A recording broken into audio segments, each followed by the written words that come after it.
충격적인 일이 발생했습니다. 영국 최고의 대학에서 교수와 중국인 유학생 간의 설전이 벌어진 것인데요. 한글은 한자를 도둑질해 만들어진 모조품이란 걸 다 알면서 왜 600년 역사의 한글이 5000년 역사의 한자보다 혁신적이라는 건가요? 유학생의 발언에 강의실의 긴장감이 점점 더 고조됐습니다. 과연 무슨 일이 벌어지고 있는 걸까요? 영국에서 날아온 놀라운 이야기. 지금 시작합니다. 그 전에 잠깐 1초 만에 누를 수 있는 좋아요 버튼을 꾹 눌러주시면 영상 제작에 큰 힘이 됩니다. 안녕하세요. 저는 이사벨라 밀러입니다. 28살의 미국 출신 언어학도로 현재 영국 옥스퍼드 대학교에서 석사 과정을 밟고 있어요. 어릴 때부터 언어에 관심이 많았던 저는 다양한 유럽과 아시아 언어를 공부해왔습니다. 그런데 이번 학기 수업이 제 인생에 예상치 못한 전환점이 될 줄은 몰랐죠. 그날도 평소와 같이 고풍스러운 옥스퍼드 캠퍼스를 걸어 강의실로 향했습니다. 가을 바람이 불어오는 10월의 아침. 노란 단풍이 캠퍼스를 물들이고 있었어요. 저는 커피 한 잔을 들고 서둘러 강의실에 들어섰습니다. 윌리엄 교수님의 세계 문자 체계의 역사와 원리 수업은 항상 인기가 많아 자리를 확보하는 것이 관건이었죠. 오늘은 동아시아 문자 체계에 대해 살펴보겠습니다. 윌리엄 교수님이 프로젝터를 켜며 말씀하셨어요. 교수님은 흰 머리가 희끗희끗한 60대 중반의 노학자로 언어학계에서는 꽤 유명한 분이었습니다. 먼저 한자부터 시작해볼까요? 동아시아에서 수천 년 동안 사용되어 온 이 문자 체계는 그 깊이와 아름다움으로 많은 학자들을 매료시켜왔습니다. 슬라이드에는 다양한 한자와 그 역사적 발전 과정이 펼쳐졌어요. 저는 열심히 노트북에 필기를 하며 교수님의 설명에 귀를 기울였습니다. 그런데 갑자기 교수님이 질문을 던지셨죠. 여러분, 세계에서 가장 과학적인 문자 체계는 무엇일까요? 강의실이 순간 조용해졌습니다. 몇몇 학생들이 손을 들어 알파벳, 데바나가리 문자 등을 언급했어요. 저도 그리스 알파벳이나 로마자가 답이라고 생각했습니다. 하지만 윌리엄 교수님은 미소를 지으며 말씀하셨어요. 흥미로운 의견들이네요. 하지만 제가 보기에 한글은 인류 역사상 가장 혁신적인 문자 체계 중 하나입니다. 저는 의아했어요. 한국어나 한글에 대해서는 들어본 적은 있지만 깊이 공부해 본 적은 없었거든요. 친구 중에 한국계 미국인인 엘렌 박이 있어서 간간히 한국 문화에 대해 들어본 게 전부였습니다. 그런데 갑자기 앞자리에서 한 남학생이 손을 번쩍 들었어요. 중국 출신의 리웨이였습니다. 그는 항상 자신의 문화에 대한 자부심이 강한 학생이었죠. 교수님, 그건 너무 과장된 평가 아닙니까? 한글이 한자보다 우수하다고요? 리웨이의 목소리에는 불편함이 묻어났어요. 한자는 수천 년의 역사와 철학적 깊이가 있는 문자인데 한글은 비교적 최근에 만들어진 것 아닌가요? 강의실은 순간 얼어붙은 듯했습니다. 저는 등골이 오싹해지는 느낌을 받았어요. 학문적 토론인 듯하지만 그 안에는 문화적 자존심이 얽혀 있다는 것을 느낄 수 있었죠. 윌리엄 교수님은 침착하게 대답하셨어요. 리웨이 군, 좋은 질문이네요. 한자가 깊은 역사와 문화적 가치를 지닌 문자라는 점은 부정할 수 없습니다. 하지만 한글은 문자의 창제 원리와 구조적 측면에서 볼 때 매우 독특하고 과학적인 시스템을 갖고 있어요. 이건 단순한 우열의 문제가 아니라 다른 접근 방식의 문제죠. 리웨이는 여전히 불만족스러운 표정이었지만 더 이상 말을 잇지 않았습니다. 저는 호기심이 생겼어요. 정말 한글이 그렇게 특별한 문자일까? 의문이 들었지만 그 자리에서 질문하기는 망설여졌습니다. 수업은 계속 진행됐어요. 윌리엄 교수님은 한글의 기본 구조와 원리에 대해 간략히 설명해 주셨습니다. 한글은 1443년 세종대왕에 의해 창제되었으며 소리의 발음 방법과 발음 기관의 모양을 본떠 만든 문자입니다. 이런 접근 방식은 당시로서는 매우 혁신적이었죠. 저는 노트북에 열심히 메모를 했지만 솔직히 완전히 이해하기는 어려웠어요. 한글이 정말 그렇게 특별한 문자라면 왜 세계적으로 더 널리 알려지지 않았을까? 의문이 꼬리를 물었습니다. 수업이 끝나고 강의실을 나오면서 저는 뒤에서 누군가가 제 이름을 부르는 소리를 들었어요. 돌아보니 호주 출신 친구 다이안 로스였습니다. 항상 밝고 활발한 성격의 다이안은 한국 문화에 관심이 많았죠. 이사벨라, 오늘 수업 재미있었지? 다이안이 웃으며 말했어요. 한글에 대한 부분이 정말 흥미로웠어. 나는 한국 드라마를 보면서 조금씩 배우고 있거든. 저는 솔직하게 제 생각을 말했습니다. 솔직히 말하면 한글이 그렇게 대단한 문자라는 게 조금 의아해. 정말 그렇게 혁신적이고 과학적인 문자라면 왜 더 널리 알려지지 않았을까? 다이아는 웃으며 대답했어요. 그건 단순히 지정학적, 역사적 이유 때문이 아닐까? 한국이 세계 무대에서 큰 영향력을 가진 건 최근의 일이잖아. 그때 엘렌 박이 우리에게 다가왔습니다. 평소 조용하고 지적인 엘렌은 한국계 미국인으로서 한국 문화와 언어에 대한 깊은 애정을 가지고 있었어요. 무슨 이야기 중이야? 엘렌이 물었습니다. 한글에 대해 이야기하고 있었어. 제가 대답했어요. 엘렌, 넌 한국어를 할 수 있잖아. 정말 한글이 그렇게 과학적이고 혁신적인 문자야? 엘렌은 미소를 지으며 고개를 끄덕였어요. 물론이지. 한글은 정말 독특한 문자야. 내가 어릴 때 한국어를 배울 때도 한글의 구조적 아름다움에 매료됐었어. 저는 여전히 반신반의했습니다. 도서관으로 향하며 3명은 인근 카페로 자리를 옮겼어요. 가을 햇살이 따스하게 내리쬐는 테라스에 앉아 커피와 함께 대화를 이어갔습니다. 한글이 뭐가 그렇게 특별한지 구체적으로 설명해 줄 수 있어? 제가 엘렌에게 물었어요. 엘렌은 냅킨을 꺼내 펜으로 뭔가를 그리기 시작했습니다. 우선 한글은 자음과 모음이 조합되어 하나의 글자를 이루는 체계야. 예를 들어 고이라는 자음과 아라는 모음이 만나면 가라는 글자가 돼. 마치 레고 블록처럼 조합이 가능한 거지. 저는 고개를 갸우뚱했어요. 알파벳도 그렇지 않아? 자음과 모음이 조합되잖아. 맞아. 하지만 한글은 더 체계적이야. 엘렌이 계속 설명했습니다. 가장 놀라운 점은 자음 모양이 실제 발음할 때 입 모양이나 혀의 위치를 본떴다는 거야. 예를 들어 놓은 혀가 위신몸에 닿는 모양을 본뜬 거고 무은 입을 다물었을 때의 모습이지. 다이안이 감탄하며 끼어들었어요. 그래서 한글을 소리글자라고도 부른다고 들었어. 정말 대단하지 않아? 저는 여전히 확신이 서지 않았습니다. 그렇다면 왜 한국 사람들은 그렇게 오랫동안 한자를 사용했던 거야? 한글이 그렇게 뛰어나다면 왜 곧바로 대체되지 않았을까? 엘렌의 표정이 잠시 굳어졌어요.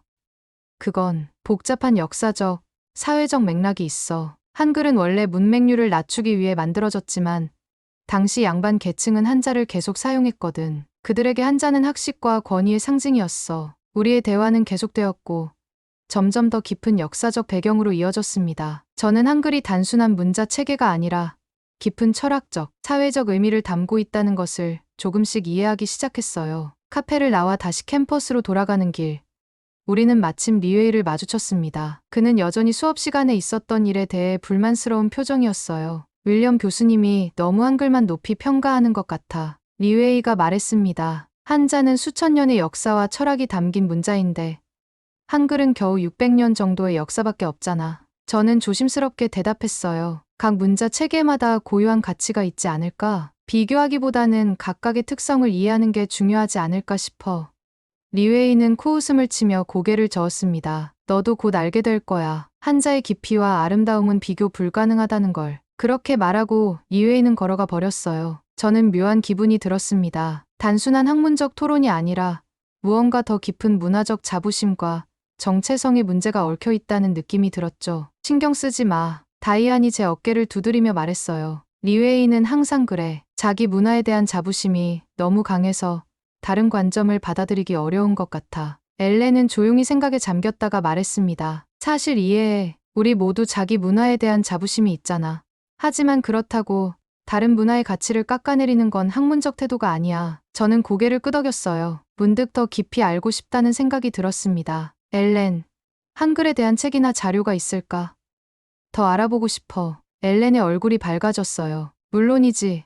도서관에 몇 권 있을 거야. 아니면 내가 가지고 있는 책을 빌려줄 수도 있고. 저는 결심했습니다. 이 논쟁의 진실을 직접 파헤쳐 보기로요. 그날 저녁, 저는 옥스퍼드 대학 도서관으로 향했습니다. 고풍스러운 도서관 내부에 들어서자 수천 연의 지식이 책장 속에 고스란히 담겨 있는 듯한 무게감이 느껴졌어요. 동아시아 언어 섹션으로 향하면서 제 마음속에는 의문이 가득했습니다. 정말 한글이 그렇게 혁신적인 문자일까?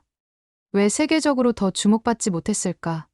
한자와는 어떤 관계가 있을까? 도서관 깊숙한 곳, 오래된 책장 사이에서 저는 드디어 찾고 있던 섹션을 발견했어요. 동아시아 문자 체계라는 레이블이 붙은 책장 앞에 서서 천천히 책들을 살펴보기 시작했습니다. 도서관의 조용한 공기 속에서 책장을 하나하나 살펴보던 중 제 눈에 들어온 한 권의 책이 있었습니다. 한글 가장 혁신적인 문자라는 제목의 이 책은 마치 저를 부르는 것 같았어요. 두꺼운 하드커버에 금박으로 새겨진 제목이 희미한 조명 아래서도 빛나고 있었죠. 책을 조심스럽게 꺼내 도서관의 한적한 구석에 있는 테이블로 향했습니다. 나무 의자에 앉아 책을 펼치자 오래된 종이 특유의 향기가 코끝을 스쳤어요. 이 순간 저는 모험의 시작점에 서 있다는 느낌이 들었습니다. 첫 페이지를 넘기자 한글의 기본 원리에 대한 설명이 나왔어요. 한글은 단순한 문자가 아니라 소리를 시각적으로 표현하는 혁신적인 시스템입니다. 자음은 발음 기관의 모양을 본떠 만들었고, 모음은 하늘, 땅의, 사람의 원리를 따릅니다. 저는 이 문장을 여러 번 읽어보았어요. 발음 기관의 모양을 본떴다는 개념이 특히 흥미로웠습니다. 언어학을 공부하면서 다양한 문자 체계를 접해왔지만 이런 원리로 만들어진 문자는 처음 들어봤거든요. 책장을 더 넘기자 세종대왕에 대한 이야기가 나왔습니다. 15세기 백성들이 쉽게 읽고 쓸 수 있는 문자를 만들기 위해 직접 나섰다는 내용이었어요. 정말 600년 전에 임금이 직접 이런 생각을 했다고 저는 혼잣말로 중얼거렸습니다. 책에는 한글 창제 당시의 역사적 배경도 자세히 설명되어 있었어요. 당시 한자는 학식 있는 양반 계층만 사용할 수 있었고 대다수의 백성들은 문맹이었다고 합니다. 세종대왕은 이러한 불평등을 해소하고 모든 백성이 쉽게 배울 수 있는 문자가 필요하다고 생각했다고 해요. 훈민정음이라는 이름으로 처음 공표된 한글은 당시 보수적인 학자들의 반대에 부딪혔다고 합니다. 그들은 한자의 권위가 흔들릴 것을 우려했죠. 하지만 세종대왕은 이러한 반대에도 불구하고 한글 보급을 위해 노력했다고 해요. 책을 읽으면서 저는 점점 더 깊은 생각에 빠져들었습니다. 문자가 단순히 의사소통의 도구를 넘어 사회적 평등의 수단이 될 수 있다는 발상이 혁신적으로 느껴졌어요. 그것도 600년 전의 일이라니. 특히 인상적이었던 부분은 한글의 과학적 설계에 관한 내용이었습니다. 책에 따르면 한글의 자음은 발음할 때의 입 모양이나 혀의 위치를 본떴다고 해요. 예를 들어 고운 혀의 뒷부분이 입천장에 닿는 모양을, 놓은 혀가 위신몸에 닿는 모양을 본떴다고 합니다. 또한 모음은 철학적 원리를 담고 있었어요. 하늘, 땅의, 사람이라는 세 가지 기본 원소를 조합하여 다양한 모음을 만든다는 것이었습니다. 이는 단순한 문자 설계를 넘어 우주와 인간의 조화를 추구하는 동양 철학이 반영된 것이라고 해요. 와, 이건 정말 대단해. 저는 감탄하며 책 페이지를 계속 넘겼습니다. 시간이 얼마나 흘렀는지도 모르게 저는 책에 완전히 몰입해 있었어요. 한글의 역사, 구조, 원리, 그리고 그 사회적 의미까지 모든 것이 새롭고 흥미로웠습니다. 특히 한글이 컴퓨터와 디지털 시대에 얼마나 효율적으로 적응했는지에 대한 부분이 눈에 띄었어요. 키보드 입력 방식부터 모바일 기기에서의 활용까지 한글은 현대 기술과 놀랍도록 잘 어울린다고 합니다. 또한 책에는 한글의 예술적 측면도 소개되어 있었습니다. 한글 서예, 디자인, 현대 예술에서의 활용 등 한글은 단순한 문자를 넘어 예술적 표현의 도구로도 사용되고 있었어요. 책의 마지막 부분에서는 UNESCO 유네스코가 한글의 창제 원리와 철학적 가치를 인정하여 세계 기록 유산으로 등재했다는 내용이 나왔습니다. 세계적으로도 한글의 가치를 인정받고 있다는 사실이 놀라웠어요. 저는 책을 덮으며 깊은 숨을 내쉬었습니다. 머릿속에는 수많은 생각이 맴돌았어요. 리웨이의 주장과는 달리 한글은 한자에서 파생된 것이 아니라 완전히 독창적인 창조물이었습니다. 그리고 그 창제 목적도 순수하게 실용적이고 인도주의적이었죠. 도서관을 나오는 길. 저는 문득 내일 있을 수업이 기대되었습니다. 이제는 더 많은 질문을 할 수 있을 것 같았어요. 그리고 무엇보다 리웨이의 도전적인 주장에 좀 더 자신 있게 대응할 수 있을 것 같다는 생각이 들었습니다. 캠퍼스를 걸어가며 저는 하늘을 올려다보았어요. 가을의 별들이 유난히 밝게 빛나고 있었습니다. 마치 세종대왕의 지혜가 시공간을 넘어 저에게도 전해진 것 같은 기분이 들었어요. 한글이라는 보물을 발견한 것 같은 설렘과 함께 저는 기숙사로 향했습니다. 다음 날 아침, 저는 평소보다 일찍 일어나 전날 읽었던 내용을 복습했습니다. 한글의 기본 구조, 자음과 모음의 원리, 그리고 그 철학적 배경까지. 머릿속에서 새로운 지식이 정리되는 기분이었어요. 윌리엄 교수님의 수업 시간이 다가왔습니다. 저는 평소보다 더 기대감을 안고 강의실로 향했어요. 간밤에 읽은 내용들이 오늘 수업에서 어떻게 다뤄질지 궁금했거든요. 강의실에 들어서자 이미 많은 학생들이 자리에 앉아 있었습니다. 엘렌과 다이안이 저를 발견하고 손을 흔들었어요. 저는 그들 옆자리에 앉았습니다. 멀리서 리웨이도 눈에 띄었어요. 그는 여전히 불만스러운 표정을 짓고 있었습니다. 어제 도서관에서 한글에 대한 책을 찾아봤어. 제가 엘렌에게 속삭였어요. 정말 흥미로웠어. 특히 한글의 창제 원리가 놀라웠지. 엘렌은 미소를 지었습니다. 그렇지. 내가 말했잖아. 한글은 정말 독특한 문자야. 우리의 대화는 윌리엄 교수님의 등장으로 중단되었어요. 교수님은 오늘도 활기찬 모습으로 강단에 올랐습니다. 어제 우리는 동아시아 문자 체계, 특히 한자에 대해 알아보았습니다. 교수님이 말씀을 시작하셨어요. 오늘은 좀 더 깊이 들어가서 한글의 탄생 배경과 그 혁신성에 대해 살펴보겠습니다. 교수님은 슬라이드를 넘기며 설명을 이어갔습니다. 한자는 수천 년 동안 발전해온 문자 체계이지만 한글은 의도적으로 백성을 위해 설계된 문자입니다. 이것이 바로 한글이 갖는 가장 큰 특징 중 하나죠. 저는 열심히 노트에 필기하면서도 리웨이의 반응을 살폈어요. 예상대로 그의 표정은 점점 더 굳어지고 있었습니다. 세종대왕은 한자가 중국의 발음과 문화에 맞게 설계되었기 때문에 한국어를 표현하는 데 한계가 있다고 생각했습니다. 교수님이 계속 설명하셨어요. 그래서 한국어의 소리를 정확하게 표현할 수 있는 새로운 문자 체계가 필요하다고 판단했죠. 그때 리웨이가 손을 번쩍 들었습니다. 교수님이 그에게 발언권을 주자 리웨이는 즉시 질문을 던졌어요. 하지만 한글은 한자에서 파생된 문자 아닌가요? 역사적으로 그렇게 오래되지도 않았고요. 리웨이의 목소리에는 확신이 가득했습니다. 강의실 안이 순간 조용해졌어요. 학생들의 시선이 리웨이와 교수님 사이를 오갔습니다. 저는 책에서 읽은 내용이 떠올랐고 무의식적으로 손을 들고 있었어요. 윌리엄 교수님이 미소를 지으며 저를 가리켰습니다. 이사벨라, 의견이 있나요? 순간 모든 시선이 저에게 쏠렸어요. 심장이 빠르게 뛰었지만 어제 읽은 내용을 떠올리며 자신감을 가지고 말하기 시작했습니다. 제가 알기로는 한글은 한자의 영향을 받은 것이 아니라 완전히 새로운 창조물이에요. 문맹률을 낮추기 위해 만들어졌고 배우기 쉬운 구조를 가지고 있어요. 제 목소리가 처음에는 조금 떨렸지만 점점 안정되었습니다. 한글은 소리의 원리를 시각적으로 구현한 문자로, 자음은 발음 기관의 모양을 본떴고 모음은 철학적 원리를 담고 있어요. 리웨이가 코웃음을 쳤습니다. 그건 한국인들의 자기 문화에 대한 과장된 해석일 뿐이야. 어떤 문자도 완전히 새롭게 창조될 수는 없어. 제가 다시 대답하려는 순간 윌리엄 교수님이 개입하셨어요. 좋은 지적이에요. 이사벨라, 리웨이의 의견도 일리가 있습니다. 모든 문화적 창조물은 어느 정도 기존의 것에 영향을 받죠. 하지만 한글의 경우 그 창제 원리와 구조는 기존 문자 체계와는 확실히 다른 접근 방식을 보여줍니다. 교수님은 슬라이드를 다음으로 넘기셨어요. 거기에는 한글의 자음과 모음 구조가 상세히 나와 있었습니다. 보시다시피 한글의 자음은 발음 기관의 모양을 본떴습니다. 고은 혀가 목구멍을 막는 모양, 놓은 혀가 잇몸에 닿는 모양, 무은 입술의 모양을 본뜬 것이죠. 이런 접근 방식은 당시로서는 매우 혁신적이었습니다. 저는 집중해서 들으며 노트에 세세하게 필기했어요. 교수님의 설명이 어제 제가 읽은 내용과 일치하는 것을 보고 안도감을 느꼈습니다. 리웨이는 여전히 불만스러운 표정이었지만 더 이상 반박하지 않았어요. 대신 그는 팔짱을 끼고 창밖을 바라보기 시작했습니다. 교수님은 계속해서 한글의 역사적 발전 과정과 현대적 의의에 대해 설명하셨어요. 한글은 처음에는 훈민정음이라는 이름으로 공표되었으며 백성을 가르치는 바른 소리라는 의미를 담고 있었습니다. 하지만 당시 보수적인 학자들의 반대에 부딪혀 널리 사용되지 못했죠. 한글이 대중화된 것은 상당히 후대의 일입니다. 저는 문득 의문이 들었어요. 한글이 그렇게 혁신적이고 배우기 쉬운 문자였는데 왜 즉시 받아들여지지 않았을까? 손을 들어 질문했습니다. 교수님, 한글이 그렇게 우수한 문자였다면 왜 처음에는 널리 사용되지 않았나요? 윌리엄 교수님은 눈을 반짝이며 대답하셨어요. 아주 좋은 질문입니다.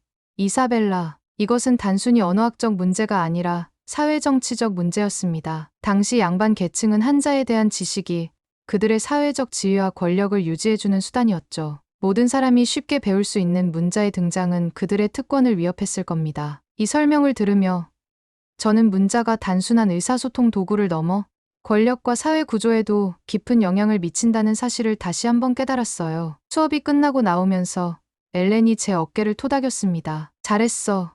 이사벨라, 리웨이의 도전에 멋지게 대응했어. 다이안도 웃으며 동의했어요.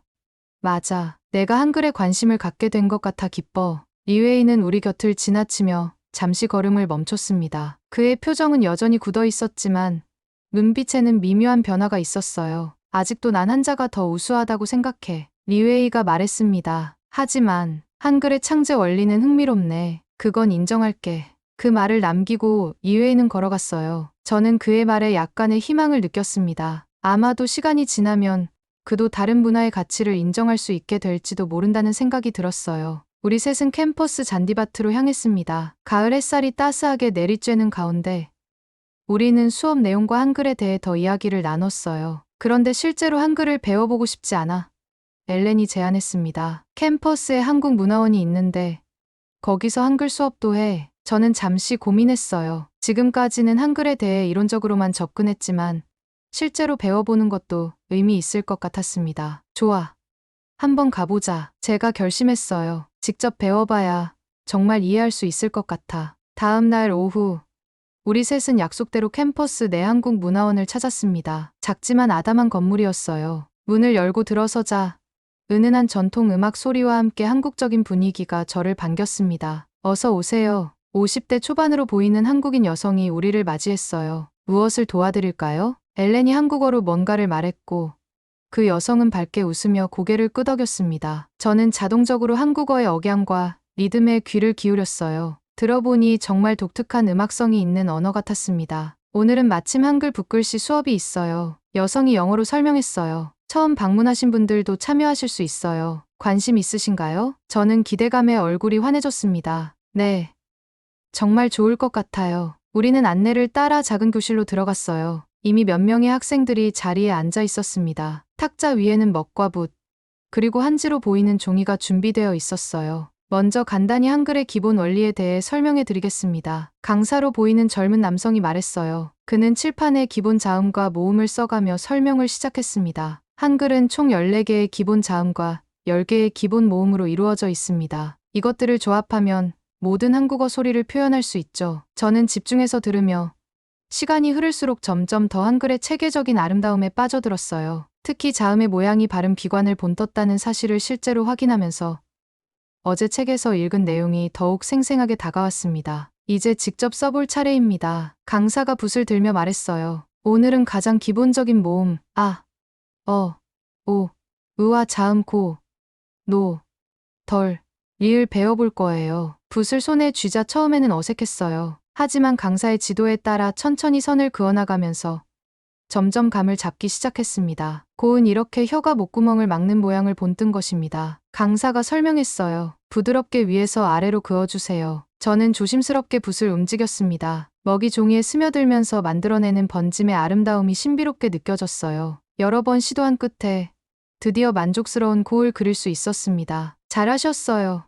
강사가 칭찬해 주었어요. 이제 이 자음에 아 모음을 더해 가를 만들어 봅시다. 저는 이어서 아를 그려 넣었고 완성된 가를 보니 묘한 성취감이 들었어요. 이것이 제가 쓴 첫 번째 한글이었습니다. 이 문자는 마치 살아있는 것 같아요. 단순하지만 의미가 깊어요. 저는 감탄하며 말했습니다. 다이안도 열심히 따라 쓰고 있었어요. 정말 재밌다. 생각보다 훨씬 논리적이고 체계적인 문자야. 엘렌은 이미 능숙하게 여러 글자를 쓰고 있었습니다. 그녀는 어릴 때부터 한국어를 배워왔기 때문에 당연히 잘할 수밖에 없었죠. 수업이 진행되는 동안 저는 점점 더 한글의 매력에 빠져들었어요. 각 글자가 담고 있는 철학적 의미, 소리와 형태의 연관성, 그리고 글자들이 모여 이루는 조화로운 모습까지 모든 것이 신선하고 흥미로웠습니다. 1시간 정도가 지났을 때 문이 살짝 열리는 소리가 들렸어요. 고개를 돌려보니 놀랍게도 리웨이가 문 앞에 서 있었습니다. 그는 우리를 발견하고 약간 당황한 듯했지만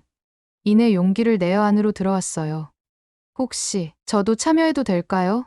리웨이가 조심스럽게 물었습니다. 강사는 환영하는 미소와 함께 고개를 끄덕였어요. 물론이죠. 어서 오세요. 리웨이는 우리 옆에 앉았습니다. 그의 표정에서는 여전히 약간의 불편함이 느껴졌지만 동시에 진지한 호기심도 엿보였어요. 왜 왔어? 저는 속삭이듯 물었습니다. 리웨이는 잠시 망설이다가 대답했어요. 수업 후에 엘렌이 말해줬어. 오늘 여기서 한글 수업이 있다고. 내가 좀 궁금했어. 저는 미소를 지었습니다. 아마도 리웨이도 마음 한구석에서는 다른 문화의 가치를 인정하고 싶어 하는 것 같았어요. 수업이 계속되면서 리웨이도 점점 열심히 참여하기 시작했습니다. 한자를 잘 알고 있는 그에게는 붓글씨의 기본 기술이 이미 있었기 때문에 생각보다 빨리 한글 쓰기에 적응하는 모습이었어요. 수업이 끝나고 우리는 모두 함께 캠퍼스 내 카페로 향했습니다. 가을 해가 서서히 지고 있었고 캠퍼스는 황금빛 저녁 노을에 물들어 있었어요. 4명이 함께 걸으며 대화를 나누는 모습은 일주일 전만 해도 상상하기 어려웠을 겁니다. 솔직히 말하면 한글은 생각보다 훨씬 체계적이고 논리적인 문자야. 리웨이가 먼저 입을 열었어요. 특히 소리와 형태의 연관성이 인상적이었어. 제가 놀라움을 감추지 못하고 물었습니다. 내가 그렇게 말할 줄은 몰랐는데 한자만 최고라고 생각하는 줄 알았어. 이외에는 잠시 생각에 잠기더니 대답했어요. 난 여전히 한자가 깊은 역사와 철학이 담긴 문자라고 생각해. 하지만 내가 한글을 그렇게 대단하게 생각하는 이유를 이제 조금 이해할 수 있을 것 같아. 카페에 도착해 각자 음료를 주문하고 자리에 앉았습니다. 따스한 조명 아래에서 우리는 오늘 배운 내용에 대해 이야기를 나눴어요. 저는 특히 한글의 자음이 실제 발음 기관의 모양을 본뜬 점이 흥미로웠어요. 제가 말했습니다. 다른 문자 체계에서는 보기 힘든 특징이죠. 엘렌이 고개를 끄덕이며 덧붙였어요. 그리고 한글은 정말 배우기 쉬워. 많은 외국인들이 일주일 만에 기본적인 읽기와 쓰기를 마스터할 수 있다고 해. 다이아는 자신이 쓴 한글 샘플을 꺼내 보였습니다. 나도 오늘 처음 배웠는데 벌써 이렇게 쓸 수 있게 됐어. 이외에는 다이안의 작품을 유심히 살펴보더니 자신이 쓴 종이도 꺼냈어요. 내가 쓴 건 이렇게 생겼어. 한자를 쓰는 붓글씨 기법을 활용했더니 나름 괜찮게 나온 것 같아. 저는 리웨이의 작품을 보고 감탄했습니다. 역시 평소 한자 붓글씨에 익숙한 덕분인지 그의 한글은 예술적인 아름다움이 있었어요. 리웨이, 정말 잘 썼네. 제가 진심으로 칭찬했어요. 한자의 아름다움과 한글의 구조적 명확함이 어우러진 것 같아. 리웨이는 처음으로 편안한 미소를 지었습니다. 고마워.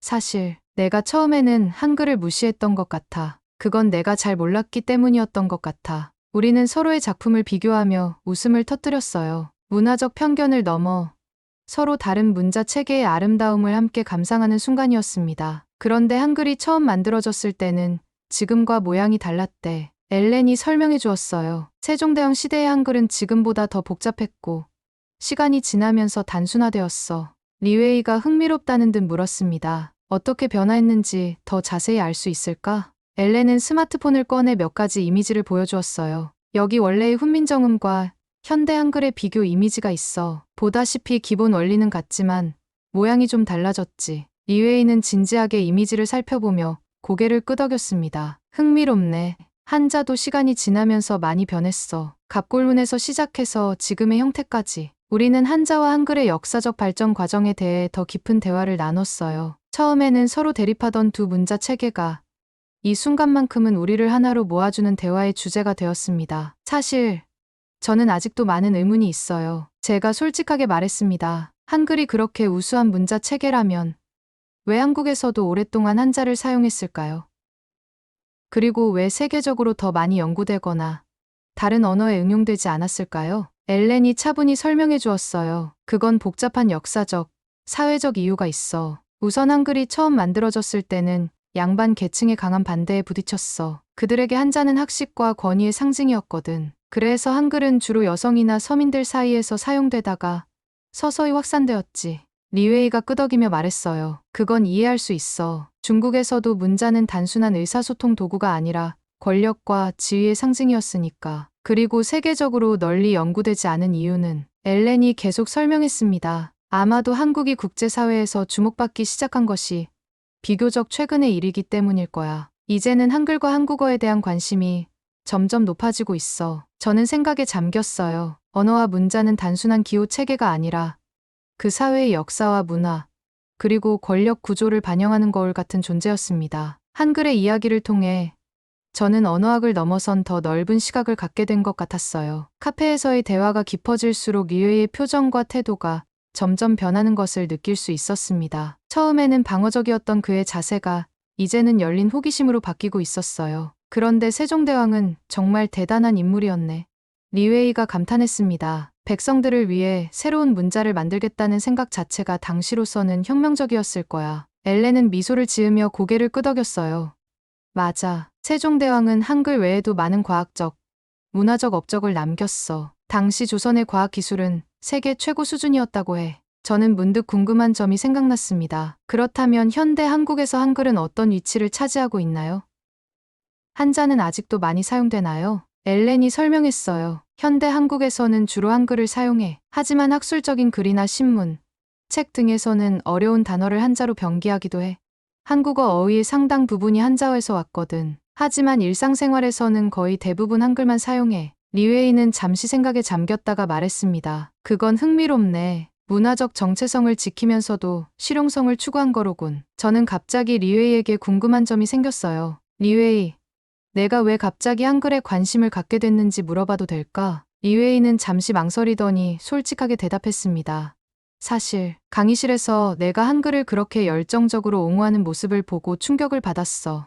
너는 한국인도 아닌데 왜 그렇게 한글에 깊은 관심을 보이는지 이해할 수 없었거든. 그래서 직접 확인해보고 싶었어. 리웨이의 솔직한 고백에 저는 미소를 지었어요. 나도 처음에는 그저 학문적 호기심이었을 뿐이야. 하지만 한글을 더 알아갈수록 단순한 문자 체계를 넘어 그 안에 담긴 철학과 역사, 그리고 사회적 가치에 감동받았어. 다이안이 웃으며 끼어들었습니다. 이사벨라가 이렇게 한글 전도사가 될 줄은 몰랐는데 우리 모두 웃음을 터뜨렸어요. 서로 다른 배경에서 온 4명의 학생이 한 테이블에 모여 문자와 문화에 대해 열정적으로 토론하는 모습은 분명 옥스퍼드 캠퍼스의 아름다운 풍경 중 하나였을 겁니다. 대화가 계속되면서 리웨이가 문득 깊은 한숨을 내쉬었어요. 나 사실 미안해. 내가 너무 편협했던 것 같아. 다른 문화의 가치를 인정하지 않고 자기 것만 최고라고 생각했으니까. 저는 리웨이의 어깨를 가볍게 두드렸습니다. 괜찮아. 우리 모두 자기 문화에 자부심을 갖는 건 당연한 거야. 중요한 건 열린 마음으로 다른 것도 받아들일 수 있느냐 하는 거지. 리웨이는 고개를 끄덕이며 미소 지었어요. 내가 한글을 그렇게 대단하게 생각하는 이유를 이제 조금은 알 것 같아. 정말 독특하고 과학적인 문자야. 엘렌은 기쁜 표정으로 말했습니다. 이렇게 다양한 문화적 배경을 가진 사람들이 한글에 대해 이야기하고 있다는 게 정말 신기해. 세종대왕이 이 모습을 본다면 뿌듯해하실 것 같아. 저는 창밖을 바라보았어요. 어느새 해가 완전히 져서 캠퍼스는 가로등 불빛으로 물들어 있었습니다. 시간이 이렇게 빨리 흘렀다는 것도 놀라웠어요. 내일 윌리엄 교수님의 마지막 강의가 있지. 다이안이 말했습니다. 아마도 동아시아 문자 체계에 대한 정리 강의일 텐데 오늘 우리가 배운 것들을 생각하면 더 흥미롭게 들을 수 있을 것 같아. 저는 고개를 끄덕였어요. 맞아. 이제는 한글에 대해 조금 더 이해하게 된 것 같아. 내일 강의가 기대돼. 우리는 각자의 숙소로 돌아가기 위해 자리에서 일어났습니다. 헤어지기 전 리웨이가 진지한 표정으로 저에게 말했어요. 이사벨라, 고마워. 내가 아니었다면 난 여전히 편협한 생각에 갇혀 있었을 거야. 때로는 다른 사람의 열정이 우리의 시각을 바꿔놓기도 하는 것 같아. 저는 미소를 지으며 대답했습니다. 나도 고마워.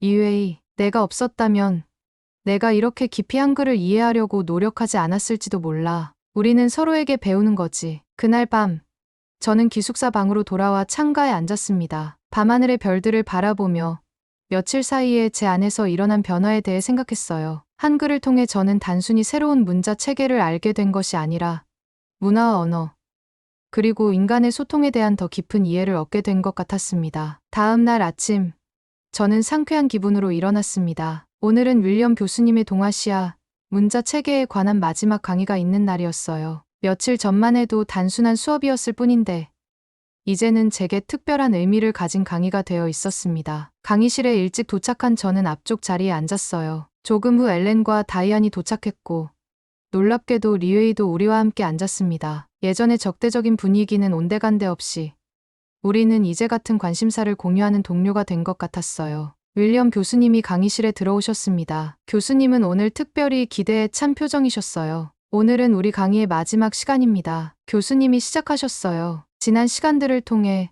우리는 동아시아의 다양한 문자 체계, 특히 한자와 한글에 대해 살펴보았습니다. 오늘은 이 주제를 마무리하며 현대 사회에서 이러한 문자 체계들이 갖는 의의에 대해 이야기해 보겠습니다. 교수님은 슬라이드를 넘기며 설명을 이어가셨어요. 한글은 오늘날 세계적으로 연구되고 있는 문자 체계 중 하나입니다. 그 독창성과 과학성이 인정받아 언어학자들뿐만 아니라 문자 디자인, 인공지능 언어 처리 등 다양한 분야에서 주목받고 있죠. 저는 열심히 필기하며 교수님의 말씀에 귀를 기울였습니다. 교수님은 한글의 디지털 시대 적응성, 다른 언어의 응용 가능성 등 현대적 의의에 대해 상세히 설명해 주셨어요. 특히 흥미로운 점은 한글의 창제 원리가 현대 언어학의 의문론적 접근과 상당히 일치한다는 것입니다. 교수님이 강조하셨어요. 15세기에 이미 현대 언어학의 기초를 놓았다고 볼 수 있죠. 제 옆에 앉은 리웨이가 열심히 고개를 끄덕이는 모습이 눈에 띄었습니다. 그는 이제 진심으로 흥미를 가지고 수업을 듣고 있었어요. 강의가 중반을 넘어갈 무렵 교수님은 질문을 받기 시작하셨습니다. 여러 학생들이 다양한 질문을 던졌고 저도 손을 들어 질문했어요. 교수님, 한글이 창제된 진짜 이유는 무엇이었을까요? 단순히 문맹률을 낮추기 위함이었을까요? 아니면 더 깊은 정치적, 사회적 의도가 있었을까요? 윌리엄 교수님은 미소를 지으며 대답하셨어요. 아주 좋은 질문입니다. 이사벨라, 세종대왕의 표면적인 동기는 분명 백성들의 문맹률을 낮추는 것이었습니다. 한자는 중국어를 위해 만들어진 문자이기 때문에 한국어를 표현하는 데 근본적인 한계가 있었죠. 그러나 더 깊이 들어가면 이는 단순한 실용적 목적을 넘어선 문화적 정체성의 문제였을 수도 있습니다. 교수님은 잠시 생각에 잠기시더니 이어서 말씀하셨어요. 당시 조선은 중국 문화의 강한 영향 아래 있었지만 동시에 자국의 문화적 정체성을 지키려는 노력도 있었습니다. 한글 창제는 이러한 맥락에서 이해할 수 있죠. 자국어를 제대로 표현할 수 있는 독자적인 문자 체계를 만들므로써 문화적 자주성을 확립하려 했던 것으로 볼 수 있습니다. 저는 깊이 고개를 끄덕였어요. 교수님의 설명은 제가 최근에 생각해온 것들과 맞닿아 있었습니다. 문자는 단순한 기호 체계가 아니라 한 민족의 정체성과 역사를 담는 그릇이기도 했어요. 강의가 마무리될 무렵 교수님은 학생들에게 마지막 과제를 내주셨습니다. 여러분들은 이번 주제에 관해 짧은 에세이를 작성해주세요. 동아시아 문자 체계 중 하나를 선택하여 그 역사적, 문화적, 언어학적 의의를 분석하는 내용이면 됩니다. 강의가 끝나고 학생들이 하나둘 강의실을 빠져나갔습니다. 저희 4명은 자리에서 일어나 교수님께 인사를 드렸어요. 교수님, 정말 흥미로운 강의였습니다. 제가 먼저 말했어요. 덕분에 동아시아 문자에 대한 새로운 시각을 갖게 되었습니다. 윌리엄 교수님은 따뜻한 미소를 지으셨어요. 여러분이 이렇게 열정적으로 수업에 참여해 주어서 오히려 제가 감사합니다. 특히 최근 여러분 사이에서 일어난 토론과 화해의 과정을 지켜보는 것이 정말 흥미로웠어요. 리웨이가 조금 부끄러운 듯 웃으며 말했습니다. 교수님, 저는 처음에 너무 편협한 시각을 가지고 있었던 것 같습니다. 한자만이 최고라고 생각했거든요. 하지만 이제는 모든 문자 체계가 고유한 가치를 가지고 있다는 것을 인정합니다. 교수님은 리웨이의 어깨를 토닥이셨어요. 그것이 바로 교육의 목적이죠. 단순히 지식을 전달하는 것이 아니라 다양한 관점을 이해하고 존중하는 법을 배우는 것이 중요합니다. 저는 미소를 지으며 엘렌과 다이안, 그리고 리웨이를 바라보았어요. 그게 바로 언어를 배우는 이유 아닐까요? 다른 문화와 사고방식을 이해하기 위해서요. 교수님은 고개를 끄덕이셨습니다. 정확히 그렇습니다. 이사벨라, 언어와 문자는 단순한 의사소통의 도구를 넘어 세상을 바라보는 창이기도 합니다. 강의실을 나와 캠퍼스를 걸으며 저는 지난 며칠간의 경험이 제게 얼마나 큰 영향을 미쳤는지 실감했어요. 한글이라는 문자를 통해 저는 언어학을 넘어선 더 넓은 세계를 보게 되었습니다. 학기가 끝나갈 무렵 저는 한글과 한국 문화에 대한 관심이 더욱 깊어졌습니다. 한국문화원에서 정기적으로 한글 수업을 듣게 되었고 한국 역사와 문화에 관한 책들도 찾아 읽기 시작했어요. 제 방 책상 위에는 이제 한글 연습장과 한국어 교재가 가득했습니다. 엘렌은 제가 한글을 배우는 것을 적극적으로 도와주었어요. 그녀의 도움으로 저는 생각보다 빠르게 한글 읽기와 쓰기를 익힐 수 있었습니다. 물론 발음은 여전히 어려웠지만 문자 자체는 정말 논리적이고 배우기 쉬웠어요. 다이안도 저와 함께 한글을 배우기 시작했습니다. 우리는 서로 한국어로 간단한 문장을 주고받으며 실력을 향상시켰어요. 심지어 리웨이도 가끔 우리의 스터디 그룹에 참여하곤 했습니다. 그는 한자 지식을 활용해 한국어의 한자어를 쉽게 이해했고 그것이 한국어 학습에 도움이 된다는 사실을 발견했어요. 이건 정말 흥미로워. 리웨이가 한 번은 말했습니다. 한글과 한자가 함께 사용되었던 역사적 맥락을 이해하니 두 문자 체계가 서로 경쟁 관계가 아니라 보완 관계였다는 것을 알 수 있어.